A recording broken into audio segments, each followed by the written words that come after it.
Bon, bah, comme je vois que les copains se mettent aussi à monter des batteries, tout ça, je me suis dit, bon, ça faisait longtemps que j'ai pas fait une petite vidéo.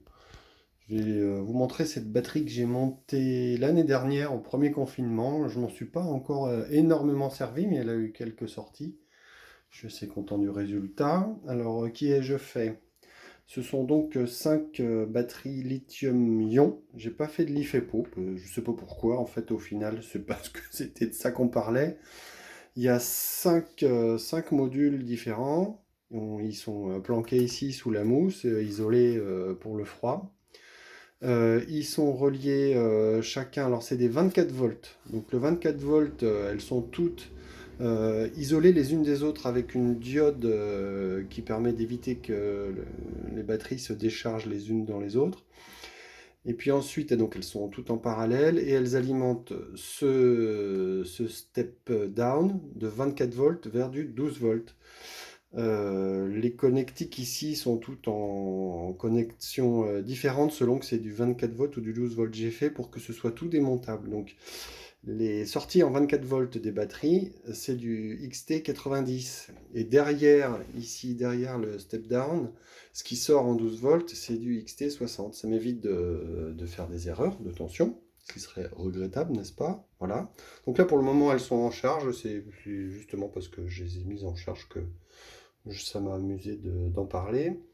Voilà. Donc, bah, c'était les chargeurs qui venaient avec chaque cellule quand je les ai achetés. Et ce que j'aime bien, c'est que donc, oui, alors voilà, chaque cellule a une sortie de charge là. C'est pour ça que je les ai toutes branchées sur les petits trucs là-bas. Ensuite, ce que je suis assez content de moi sur ce montage, c'est que avec cette caisse à outils là de base, hein, on la trouve un peu partout. Elle a des oreilles pour ranger du matériel, voilà, à l'intérieur. Je l'avais déjà utilisé auparavant dans une version avec une batterie de voiture au plomb, donc elle était extrêmement lourde, mais ça marchait bien et du coup j'avais mis un afficheur ici. Il faudra que je le bouge pour faire propre.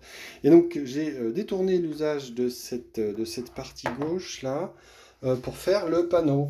Et donc chaque batterie dispose de son propre interrupteur. J'ai mis un petit fusible là, c'est les fusibles de bagnole sur le côté.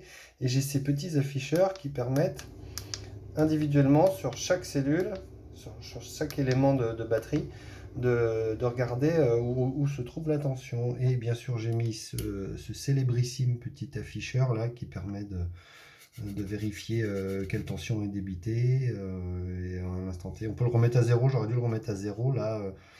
Ça doit être la dernière fois que je l'ai utilisé, j'avais utilisé 460 Wh. Bon. Et puis j'ai mis ces connecteurs aviation. Alors j'ai mis ce que j'avais, c'est complètement ridicule d'avoir mis là, je sais pas combien il y en a, 3, 7 pins. Bien sûr, il aurait suffi d'en avoir deux. Mais ils sont bien costauds, bien solides. Puis les cabochons là pour l'humidité, c'est pas mal. Voilà, quoi d'autre? Et oui, en tout dernier lieu, surtout, c'est ça qui est le plus, le plus intéressant qui m'a motivé à faire ça. Elle fait une dizaine de kilos. Et je l'ai mesurée réellement, en conditions réelles. Elle permet de délivrer 1,2, donc 1200 Wh, ce qui est largement suffisant pour tenir plusieurs nuits.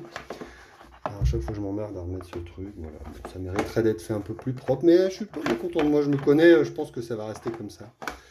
Voilà, elle mériterait de sortir un peu plus souvent cette mémère. Ça fait envie tout ça. Allez, j'espère qu'on se retrouvera bientôt dans les champs.